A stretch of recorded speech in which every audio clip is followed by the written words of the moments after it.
Hey, what's up everybody? Video 44 coming at you with another video. Alright, so LA. One more game left for the regular season for the Lakers, man. One more game left in this regular season for everybody. Like, literally everybody. And all of the games will be played at either 10 o'clock for the Eastern Conference or 12:30 Pacific. 10 o'clock Pacific or 12:30 Pacific. That's what we're trying to say. And a lot of this has not been settled, man. In fact, most of it hasn't been settled. Nearly most of the Eastern Conference still has to be sorted through as far as seeding. And in the West, of course, we're waiting for a lot as well. 1, 2, and 3 could fluctuate. We're in a 3-way tie, I believe it is. Or maybe it's OKC that has like a half-game lead or something like that, but all that could change quickly. Denver surprising me by not having the tiebreaker with Minnesota or OKC. That kind of surprised me. And I keep telling people, Denver, I see some chinks in their armor, man. I don't know. I know they're supposed to be the best thing in the world. They're the best team in the world right now. I don't think anybody would dispute that. But I'm telling you, I smell blood in the water when it comes to the Denver Nuggets. They've been losing some games they had no business losing to. Last night, losing to the Wemby in the fashion that they did. I know last year they benefited a great deal from being able to rest a lot of their starters in the last month of the season. They damn near rested everybody during the last month of the season. They didn't have that luxury this year, and I'm wondering, with their lack of depth, for which I perceive as lack of depth, even though a lot of people think they have a fantastic bench, I do not.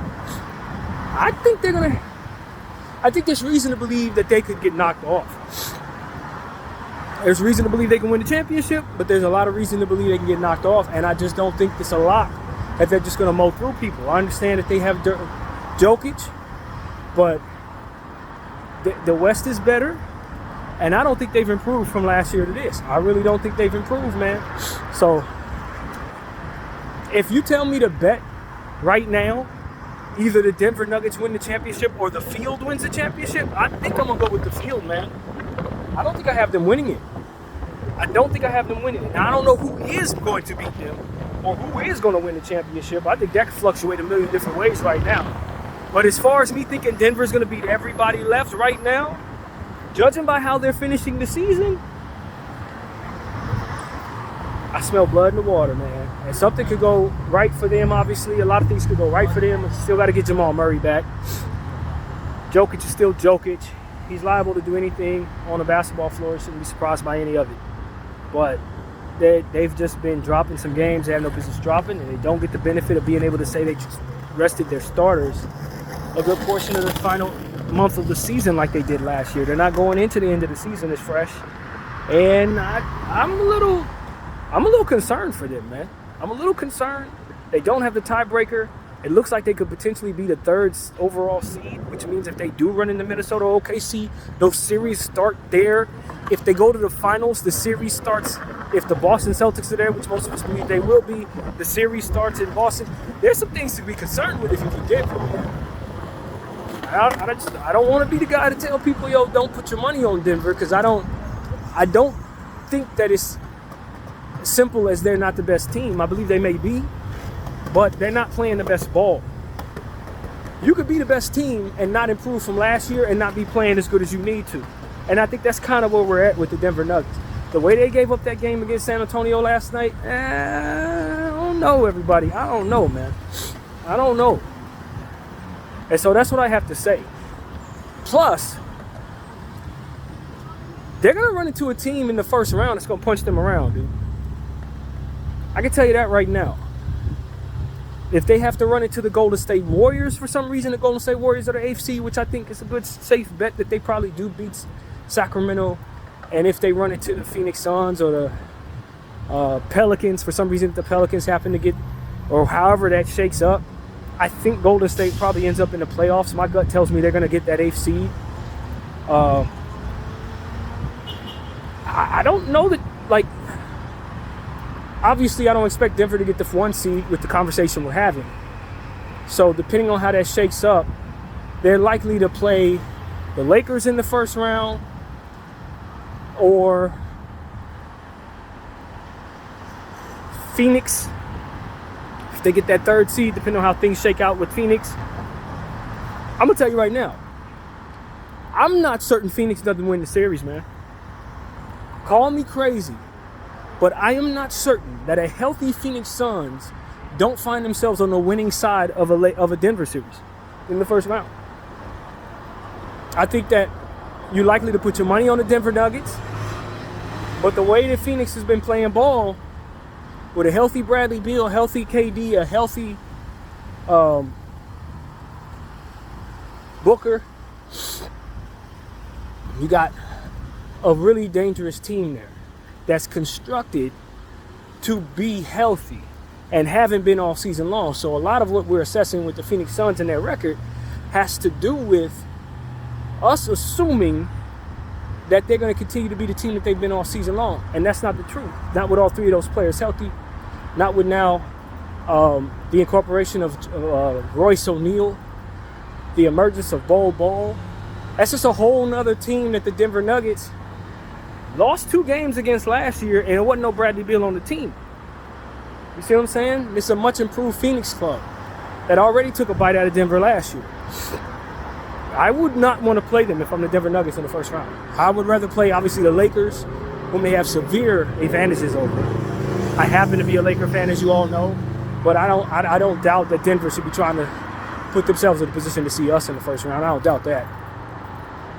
But you don't want to play Phoenix in the first round if you're Denver.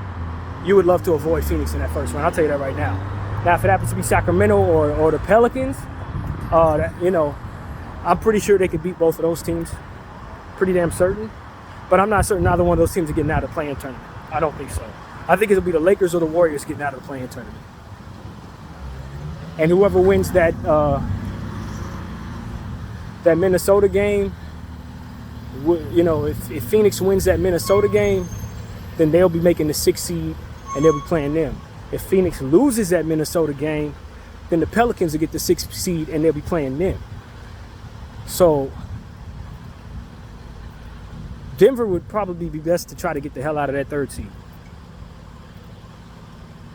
My gut tells me they probably get out of that 3rd seed. You probably want to get in the 2nd or 1st. You don't want to play Phoenix in the first round. I'm telling you don't. I'm not saying that you're going to lose to them. I'm saying they're going to take a chunk out of you, and you still got a lot of playoffs left to play if you win that series. Now, that could have a reverse effect. Of course, if you're playing good teams to start off, you're going to be on your toes in that 2nd round. If they don't wear you down, you'll be in the mindset of, okay, we got to play our best ball in order to win. That could be a good thing. But you want an easier path when you haven't had an opportunity to rest. You want an easier path when you don't necessarily have the strongest depth. And most importantly, I think Jokic wants to play, not to say that he can't beat everybody in front of him, because he most definitely can. But if I'm him, I don't want to play a 7-game series with my old teammate Nurkic to start the playoffs. I don't want that. Not to say that Nurkic can do anything other than be heavy and to be pushed around, but that's really what it is. So it's a pushing match. But you would much rather go up against guys like AD, maybe Sabonis, although he's strong. But if I'm Jokic, I don't want Nurkic leaning on me for 7 or 6 games. I don't want that. I don't want that. That's somebody who can legitimately wear him down. That's somebody who legitimately knows him well. Started his career with him for like 3 years. They played together. And so I'm telling y'all, man, Phoenix is the most dangerous team that nobody believes can really do anything in the entire league, in my opinion. They're the most dangerous team that nobody thinks can do anything. If they win the entire championship, I won't blink, because they're constructed to be so much better than they've been. So much better than they've been. Now, if they get the wrong matchup, let's say they fall to the play-in tournament, like, look, I'm going to be honest with you guys. I told everybody I think the Lakers would much rather play the Pelicans in the play-in tournament for that 7-8 matchup. Assuming we win our game against the Pelicans, we'd like to play them again. But I'm not sure I'm picking the Phoenix Suns to beat us in the play-in tournament. In a one-and-done situation, I think I am going with my team on that one. I just like AD and Bron in that situation a bit more than I like Bradley Beal, Booker, and KD, based on the fact that they haven't been together all season long. But in a series against a team like Denver, I think they match up well with the Denver Nuggets. I think when you consider what Denver's strengths are, one of them is late-game execution. You got your Jamal Murray, you got your Porter, you got your Jokic factor, guys that can hit shots. Well, guess what Phoenix has? guys that can do the same thing. You got Easy Money Sniper, you got Bradley Beal. Those guys can hit shot for every shot you make, they can hit one for you. And I can argue they're slightly more talented. Phoenix is. Obviously, Joker can be the most talented player in the series. But after that, you really taking Porter over KD? Nobody's doing that. You really taking Jamal Murray over Booker? Probably most won't, especially since Jamal hasn't been healthy. And who the hell is checking Bradley Beal? I don't know. I think that's the series to avoid. If you're Denver, man, I think that's the series to avoid. I think Denver probably wins the series in 7, but it's going to take 7 to win it. And I don't think that's good. I don't think that's good for the Denver Nuggets. I don't think so. So that's what I want to say. I haven't talked too much about the Mavericks and the Clippers, who are going to be playing one another. That was clinched a couple days ago. It's hard for me to look at that the right way because I'm such a Clipper hater, to be completely honest with you. And they have played such bad ball as of late. It's kind of hard to really see them play a much improved Dallas Mavericks team and win the series. They may have home court advantage. I believe right now they're 4, Dallas at 5, so that may work since all the games will be starting here in LA. But the way that Kyrie and PJ and of course Luka the Don, Gafford have been playing, I don't really trust the Clippers, man. I don't really trust them. I've been telling you guys this all season long. I don't trust them. When it really comes down to it, Russell Westbrook, he's been playing some good ball as of late, but I don't trust him. When it comes down to winning plays and making good decisions, I think he's a poor decision maker. I think he's got a losing way of thinking. I really do. I've learned that as a Laker fan, watching him for 2 years. He's not a winner, man. A lot of people ain't gonna like me saying that. People don't like when you say negative things about Russell Westbrook, but this is about strictly on the court. I don't think he's a winner, man. I think he's proven it time and time again. And I don't think nothing's going to change there. And I think the Clippers will legitimately rely upon him a lot of the time to make good decisions. And I think he's going to make bad ones. He's going to cough the ball up at the wrong time. He's going to take a bad shot when they need him not to. He's just proven it. It's proven so many times. Yo. And then it's James Harden. I don't think the fit is really seamless.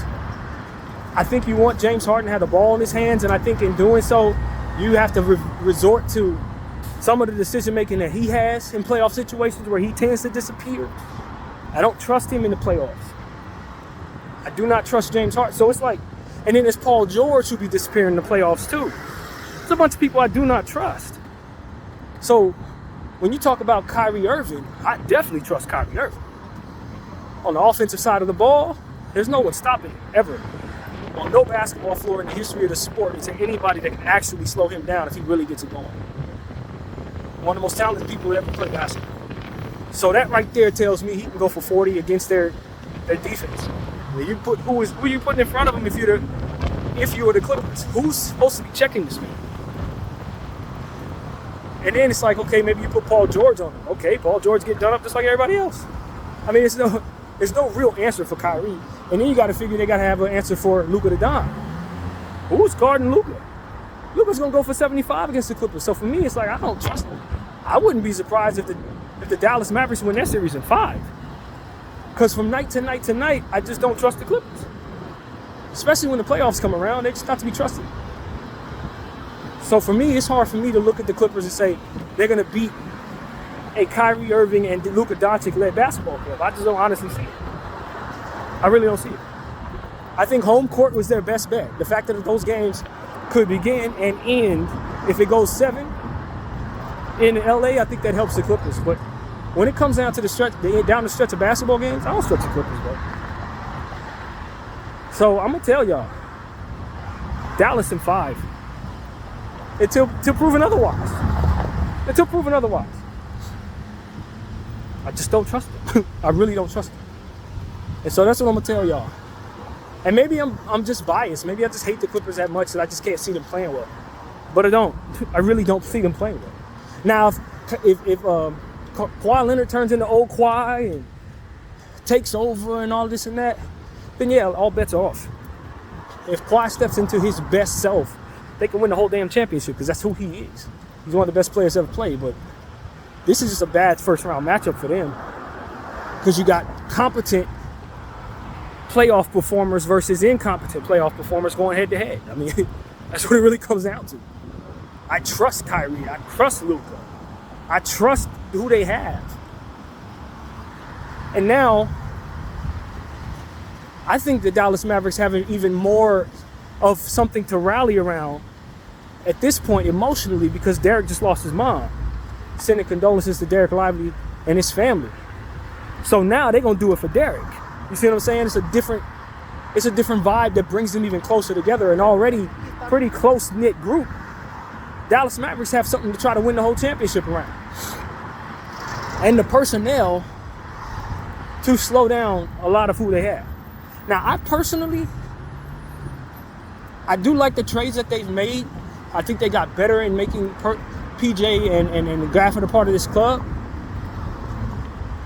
I think Dante Exum is a big piece. We've already seen him as Laker fans, and we know exactly what he can do. You know, Tim Hardaway, those are important pieces. I would like them a lot better going into this series if Grant Williams was still on the team. I know they don't like Grant Williams.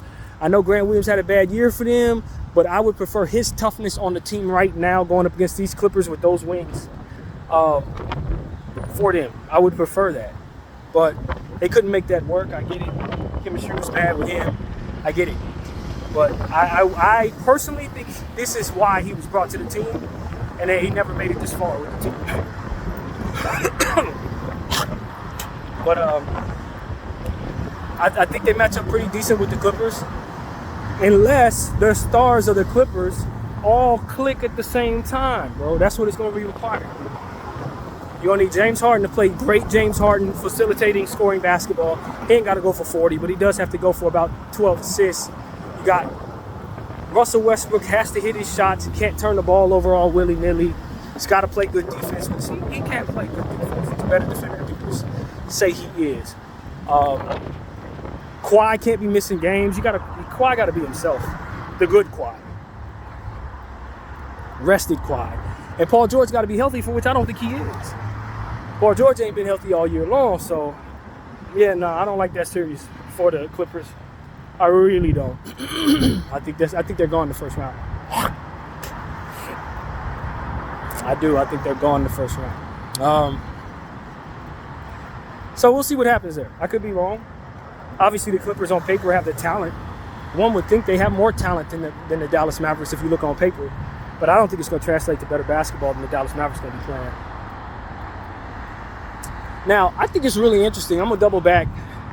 I think it's really interesting that the Lakers could be playing the Pelicans in New Orleans back-to-back games. I think that's really interesting. Now, obviously, it's a big game in Minnesota that has to be played. And if Phoenix happens to win that game, we get our way in that way. If Minnesota wins that game, then we'll be playing Phoenix in that play-in tournament game, as to which I told you guys, I like my team in that situation, even though I would prefer to play New Orleans. I'm going to pick us to take the 7th seed from Phoenix and send Phoenix down to Golden State, which could be a thriller, or to Sacramento, if Sacramento wins that game, although I don't think Sacramento's going to win that game. I got Golden State winning that game, if that's what it ends up becoming. A lot of things could shake up a lot of different ways, though, from here. We don't know where that game would be hosted if it does come to that. If the Lakers lose the game against the Pelicans, we're going to be playing that Golden State game. So a lot of that has not been determined, as we know at this point. But just assuming things shake out the way it could, the Lakers beat the Pelicans, which I do think will win tomorrow. And then of course, Phoenix beats Minnesota, which is a toss-up. That could go either way in my mind. Both of those teams are going to be playing for a lot. I wouldn't be surprised if that goes to triple overtime. It really wouldn't shock me at all. Both of these teams are going to be playing for something. What the fuck are you doing? Sorry for my language. This person is going to try to hit me as it's my life to walk. Anyway, sorry about that, you guys. The point is, I think it could go a lot of different ways. And Minnesota is a team to where they're going to be getting Karl Anthony Towns back in this game tomorrow. And I don't know that helps them in a situation where you're in one and done. It's the same thing I said about bringing back Vanderbilt. You don't want to bring back a player into your rotation in a one and done situation where you must win That's not the game to try to work somebody who's been out for a month back into the fold. If I'm Minnesota, you don't have anything to lose necessarily. It's not like you fall into the play-in tournament or nothing if you lose this game. So it's okay that you play Karl Towns, but I don't think they're favored to win that game because of how they shake up their rotation in bringing back Karl Towns. I think he's a negative. Now, if he goes off and has 75 or something like that, I don't see that coming, not fresh off injury. Or if he has a big game, of course he could be a positive. But just in general, when you're bringing back a player back from injury, that player is going to shake the roster up in a lot of ways that usually is a negative to the basketball team. So if it's a must-win one-game situation, I'm likely going to assume that the team who has that player coming back is going to struggle. So I'm going with the Phoenix Suns winning that game against the Minnesota Timberwolves, which is what I prefer. I think in the short term, because I'm more so concerned about our play-in tournament path rather than avoiding Denver in the first round. Because if you get the wrong team in the play-in tournament, then it don't matter who's in that first, second, or third spot. You ain't gonna be seeing them. So I think it's most important that we try to match up for what it is that's in front of us, not for what it is if we succeed. So in other words, if we're seeing the Phoenix Suns and I'm worried that maybe we don't win that game, I can't be so happy that the Minnesota Timberwolves beat Phoenix to send them down to us at 7. So that, we don't see Denver if we were to get however that goes. Maybe Denver would have the first seed if for some reason Minnesota loses that game and Dallas beats OKC. Denver moves up to 1. If we're in the 8th spot, we see Denver. That's something you want to avoid. I can't think like that if for some reason I get the wrong matchup in the play-in tournament. Then from there, I find myself in a situation where it really doesn't matter who's in the 1, 2, or 3 spot. So that's my concern. Just making dang sure that we get the best matchup in the play-in tournament. For me, Pelicans. We don't have to do any traveling. We can stay in New Orleans. You know what I mean? I think that's a positive. We ain't got to go down to Phoenix. I don't think we particularly play as great in Phoenix. I think Phoenix is a hungry veteran squad. I think AD has proven that he doesn't, just like Jokic, in my humble opinion, probably want to go up against Nurkic too often. Nurkic really out-rebounded him pretty handedly in the last game. I'm of the mindset that he is a game changer for the Phoenix Suns. As long as he's healthy and getting boards and playing the way that he's capable of playing, they're pretty much a good bet to win basketball games they're in. So, yeah, I'm not in love. And also, I think Phoenix brings a certain level of size to the table that I think is underrated. When you start talking about Nurkic, you start talking about Bol. That's height, that KD height. I think it's underrated. I think it's extremely underrated. So, yeah, I prefer to play New Orleans, even though New Orleans has a lot of three-point shooters, and our three-point shooting defense has been atrocious lately. We'll see how it looks tomorrow. If we lose to them, we ain't got to worry about playing them in the play-in tournament. We'll be in the 10th spot, dealing with Golden State or Sacramento. So, it's a mess, man. It's a mess, but at the same time, you're thankful that you're in the 8th spot. You're thankful you have it up to you what happens next. Given the fact if we win the game, we're in the 8th spot outright, and we don't have to necessarily worry about a one loss kicking our season to the curb, which is really the problem with all of this. If you're the Lakers or the Suns, Sacramento or the Golden State Warriors, whoever finds himself in that 9th, 10th spot, your season is gone if you lose the basketball game. And somebody is going to lose the basketball. So whether it be the Lakers, whether it be Sacramento or Golden State, one of those 3 teams is not making the playoffs. And it's going to be because they lost one single basketball game.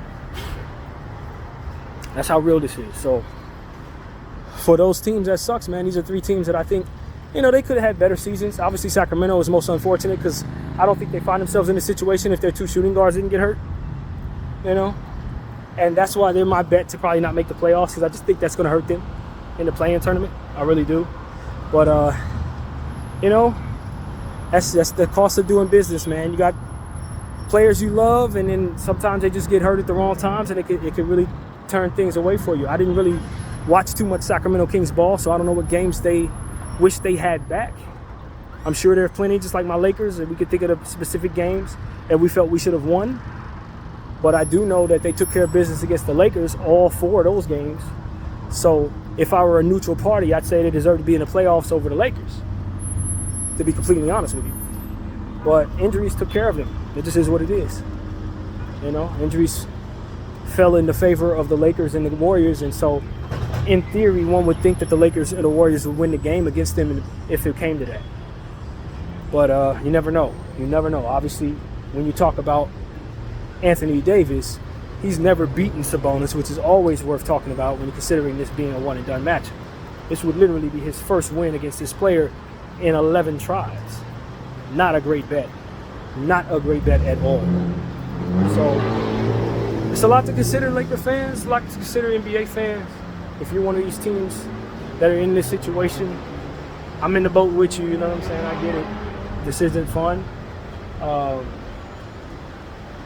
I look at the silver lining and that the New Orleans Pelicans may be willing to defer the pick next year. Maybe we get our pick if we happen to have a lottery pick this year. I think that's something to be okay with if you're a Laker fan, especially if you're a savvy one. You know how important it is. But to be honest with you, we do want to make the best use of LeBron James this season, given the fact that he's in year 21, and we don't know how many of those we have left. So it's a win-win, really, for me. I mean, we advance, we're doing the right thing with this season. If we don't advance, Pelicans likely either defer the pick or not, as to which I see that as a win-win either way. If it's a lottery pick and they're intentional on taking that pick, then we get it next year, and I think we'll want it next year more so than we want it this year. But I don't think anybody was anticipating it being a lottery pick or them deferring it up until this point this season. So all of our ineptitude could, in theory, pay off if we get a lottery pick that they happen to let us keep. So, you know what I'm saying? It is what it is, man. I'm trying to find a silver lining here for not making the playoffs and losing in the play-in tournament. But our team would benefit a great deal from getting the right path, especially if we can avoid the Denver Nuggets in the first round. We most definitely want to advance if the Denver Nuggets are not the team we see in the first round. So that's what I'm here to tell everybody, man. That's my thoughts on everything. I'm not really paying as much attention to the Eastern Conference, but what I will say is no one should want to play the New York Knicks. No one should want to see Jalen Brunson in a 7-game series right now. Nobody. Not Milwaukee. Well, definitely not Milwaukee. They're a bunch of losers over there.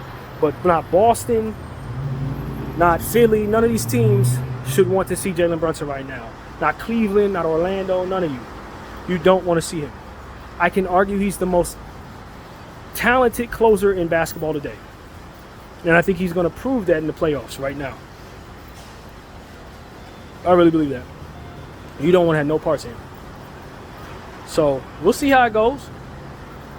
I haven't given that a whole lot of thought. So if I'm missing somebody who's a better closer, charge it to the game. But I really genuinely believe, and I always was on board with him being better than people said he was. I told you guys that about a year and a half ago because of how he attacks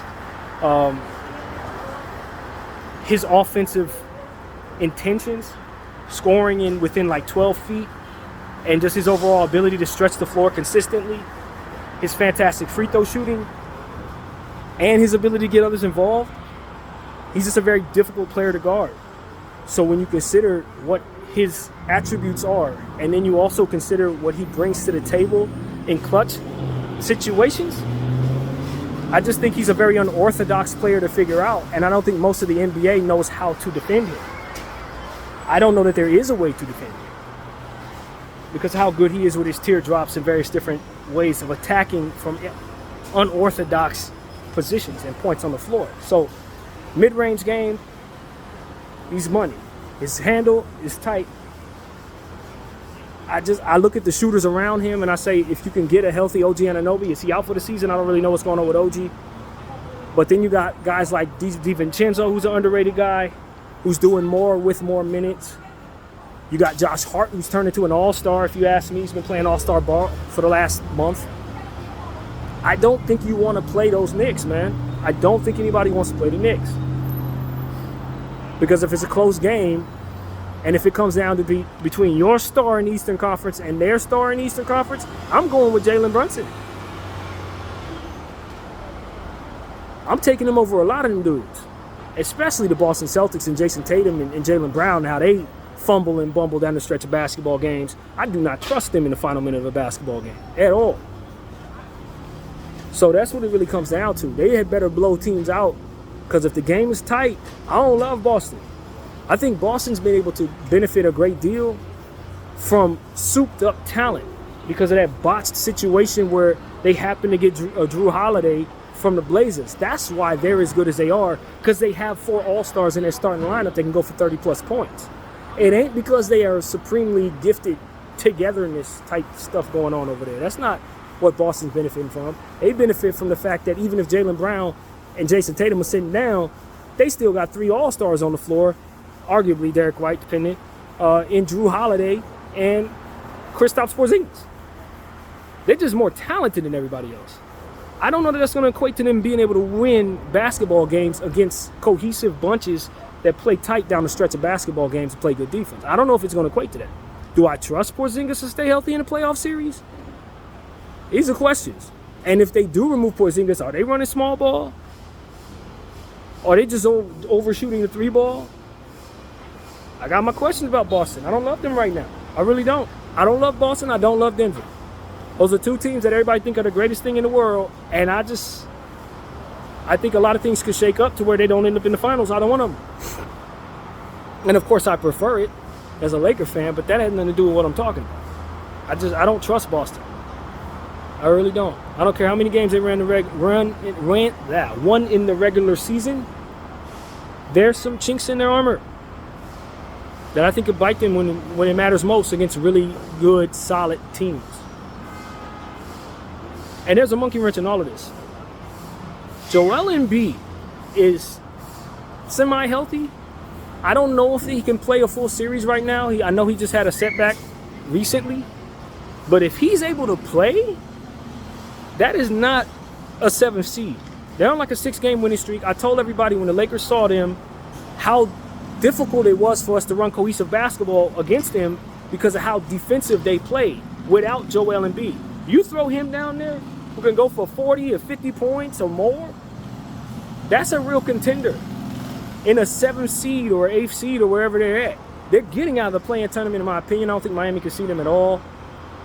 I really don't. I'd be very surprised if Miami wins that game. If they don't make the playoffs, a lot of that still has to shake up right now. This final game tomorrow will tell the story for what happens with them, Indiana, Orlando, who all have a tie right now.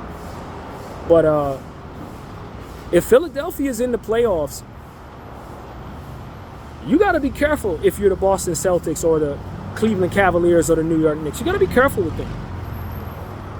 They are not going to be an easy pushover. They're very well coached. And they play defense, man. They play defense.